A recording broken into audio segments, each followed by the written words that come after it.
I am currently uploading the latest Meshtastic firmware to this Atlivox beacon behind me completely wirelessly over Bluetooth. So this means that you don't have to go and retrieve your node from a tree or tower in order to update the firmware. So let's go back to the shop. I'll show you exactly which devices you can do this with, and I'll walk you through step by step how to do it. So I'm going to give you a quick overview so you know what you're getting yourself into, and then we'll walk through step by step exactly how to do this. But first of all, let me show you a list of devices that this is compatible with.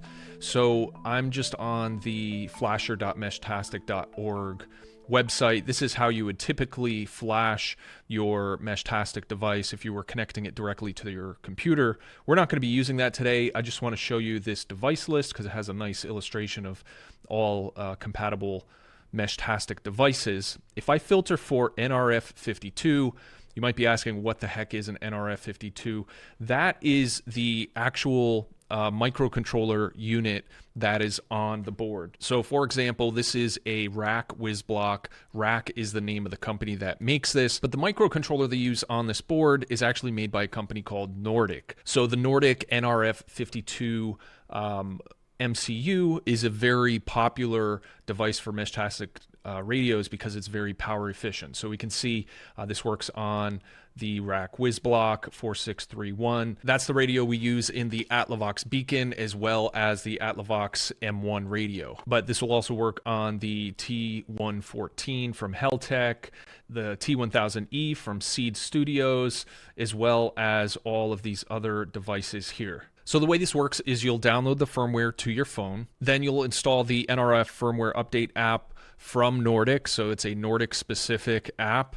Then you select the firmware file. I'm going to tell you exactly how to choose the correct file because when you download firmware, you actually get a zip file with like a ton of different firmware versions. There's some settings here that you need to configure that we'll go over. And then you just get within Bluetooth range of your device. You select the device from the list here and you tap upload. Now, just a quick disclaimer, I have tested this a number of different times and I've actually had it fail a few times, especially when I first tried it before changing the settings in the Nordic app. So there is a possibility that this process fails, and what will happen is your device will basically be stuck in DFU mode. Now, DFU mode is a mode where the radio basically mounts as a USB device, so it's not functioning, it's not like performing its radio Meshtastic functions, it's just mounted as a USB device. And what I found is if it fails, it just kind of stays in DFU mode, even if you power cycle it. So you're kind of forced to take it down and connect it to a computer in order to manually transfer the firmware file, if that happens to you. So just keep that in mind.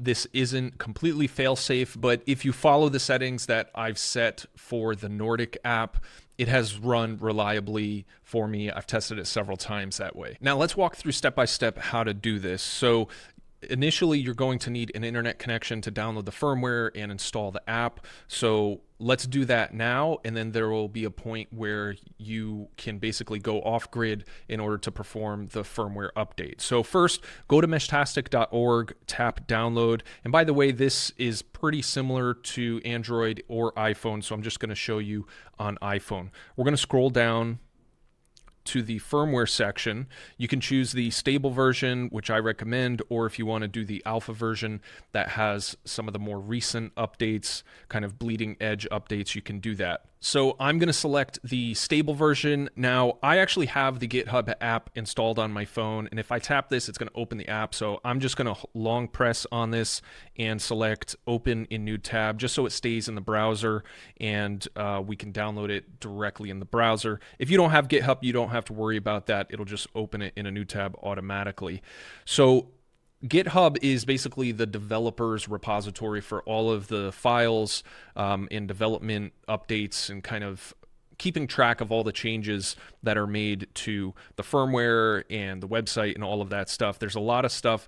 It probably seems overwhelming. It just shows a lot of the update notes and stuff like that. We want to keep scrolling down until we get to the section called assets. So these are all of the different firmware zip files for all the different types of Meshtastic radios. So we want to specifically find the firmware version for the NRF 52840. So we can see it right there.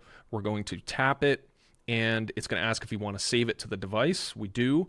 So we'll just put it in our files, and that's going to download a zip file to our phone. Now we do need to extract those files, so I'm going to tap Open In and Open in Downloads. So here we can tap it, and that will extract all of the files into a folder. Now if we check this folder real quick, you'll see what I mean here.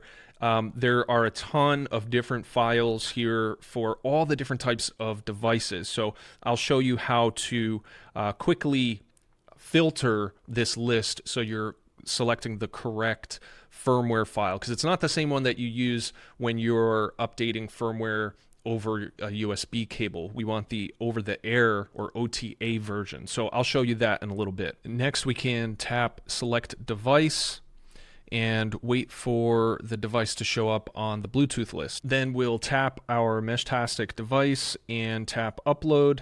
And now you just have to be patient. So this does take a little bit of time. Just make sure your screen doesn't go dark. Otherwise, it could fail. So just let it run its course. All right, so we have the DFU initialized, and we have a progress bar showing the uploading process. Now, while that's running, I want to show you the Atlovox beacon. You can purchase it at atlovox.com. This is a solar-powered Meshtastic and Mesh Core node, so it does work with Mesh Core as well. There's a number of different ways that you can customize the beacon, and we'll customize it immediately prior to shipping it out for you.